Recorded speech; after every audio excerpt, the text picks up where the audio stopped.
अजून एक महत्वाची खरी ब्रेकिंग जी मला महाराष्ट्रातल्या जनतेसाठी द्यायची आहे ती म्हणजे काल शिवसेनेचे नेते संजय राऊत यांनी माझ्याबद्दल ज्या काही वल्गना केल्या होत्या त्याचं उत्तर आज मला द्यायचं आहे आणि आज मी जी ब्रेकिंग आपल्याला देतोय ही पुढच्या 2 महिन्यांमध्ये 100% खरी होणार आहे। माननीय राज्याचे माजी मुख्यमंत्री शिवसेनेचे मुख्य नेते आदरणीय एकनाथ शिंदे साहेबांच्या नेतृत्वावर विश्वास ठेवत युबीटीच्या 4 आमदारांनी, काँग्रेसच्या 5 आमदारांनी आणि युबीटीच्या 3 खासदारांनी मागच्या 15 दिवसांमध्ये माननीय एकनाथ शिंदे साहेबांची भेट घेतलेली आहे। याचा रेकॉर्ड देखील आहे।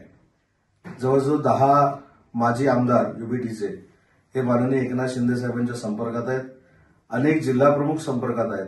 काँग्रेसचे देखील अनेक जिल्हाध्यक्ष, अनेक माजी खासदार, माजी आमदार संपर्कात आहेत आणि येत्या 3 महिन्यात हे सगळे माननीय एकनाथ शिंदे साहेबांच्या नेतृत्वाखाली शिवसेनेमध्ये काम करायला सुरुवात करणार आहेत। ही खऱ्या अर्थानं आजची ब्रेकिंग आहे।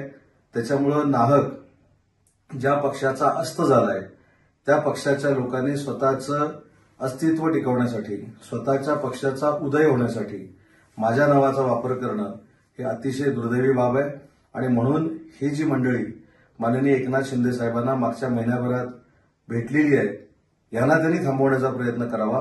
परंतु ठामपणानं सांगतो की ह्या सगळ्या व्यक्ती आता उबाठामध्ये किंवा काँग्रेसमध्ये थांबणार नाहीत।